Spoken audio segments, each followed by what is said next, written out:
My father was dying. Stage 4 cancer. 6 weeks left, the doctors said. And while I was sleeping in a hospital chair next to his bed, my brother was 40 miles away. At a lawyer's office. At 11 o'clock at night. I did not know this yet.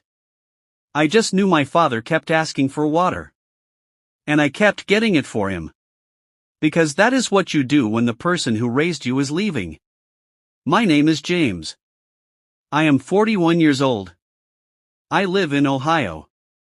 And what I am about to tell you is the story of how my own brother looked me in the eye at our father's funeral and smiled, because he thought he had one. He had not one. But I am getting ahead of myself. My father built everything from nothing. Small trucking business. 3 trucks in 1987. 17 trucks by the time he got sick. He was not a rich man by Wall Street standards. But he had a house, paid off. He had savings. He had a business worth something real. And he had 2 sons. Me and my brother David. David is 4 years older than me. And David, our entire lives, did one thing better than anyone I have ever met. He made people trust him. Neighbors trusted him.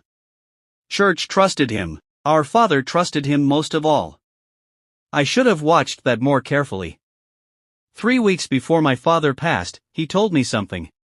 He was tired that day. Talking slowly. He held my hand and said, "Son, I made sure you are taken care of. Everything is split. 50-50. The house. The business. Everything." I believed him. I had no reason not to. My father passed on a Tuesday morning. I was there. David was not. David arrived 40 minutes later. And at the funeral, when everyone was crying, David put his hand on my shoulder and said, "Dad would be proud of us." I thought that was grief talking. It was not grief. It was confidence. 11 days after the funeral, I got a call from a lawyer I had never heard of. Not my father's regular lawyer. A different one. An office 40 miles away. He told me my father had updated his will. 6 weeks before he died. Everything went to David. The house. The business. The savings account. My share was listed as $5,000. I sat down on my kitchen floor. I did not cry. I did not call David. I did not post anything. I did not tell anyone. I just sat there. And I thought, and then I remembered something my father said to me years ago. He said, "James, you are the quiet one. But quiet people notice everything." He was right. I started noticing. First I called my father's original lawyer. The one who made the real will in 2019. He was shocked.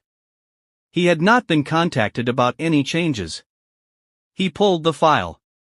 The original will was exactly what my father told me. 50-50. So someone had gone around him entirely. I asked for a copy of the new will. I studied every line. And I found 3 things that did not make sense. The date on the new will was a Tuesday. I checked my phone. That Tuesday. I have photos from the hospital. Time stamped. My father was on oxygen that day. He could not sit up without help. The signature on that will did not look like his handwriting from any document I had ever seen. I did not say anything to David yet. I hired a handwriting expert. Privately.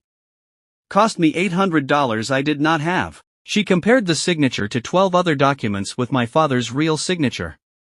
Her conclusion, the signature on that will had a 91% probability of being forged. 91%. I went to an estate attorney. Then I filed a formal will contest in probate court. David called me the night he was served the papers. He was not sad. He was not sorry. He was angry. He said, "You are making a mistake. Dad wanted this. You were never responsible enough." I said, "Okay, David. See you in court." The case took 7 months. During those 7 months, David moved into my father's house, started running the business. Acted like it was already over. It was not over. In court, 3 things destroyed him. The handwriting expert report. The hospital records proving my father was physically incapable of signing documents that day. And one more thing I have not mentioned yet. My father's nurse. The one who was with him that final month. She remembered David visiting alone one afternoon. She remembered him bringing papers.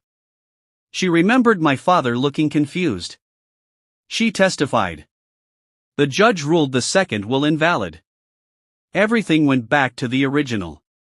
50-50, David had to leave the house.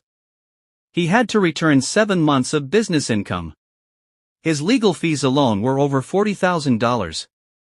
At the end of the final court session, I walked past him in the hallway. He did not say anything. I did not say anything either. But I remembered what he said at the funeral. Dad would be proud of us. Only one of us was right about that.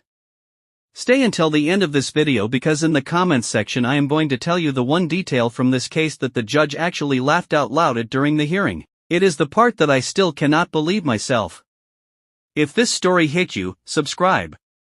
Because every week I bring you real stories from real people who refuse to stay quiet. And I will see you in the next one.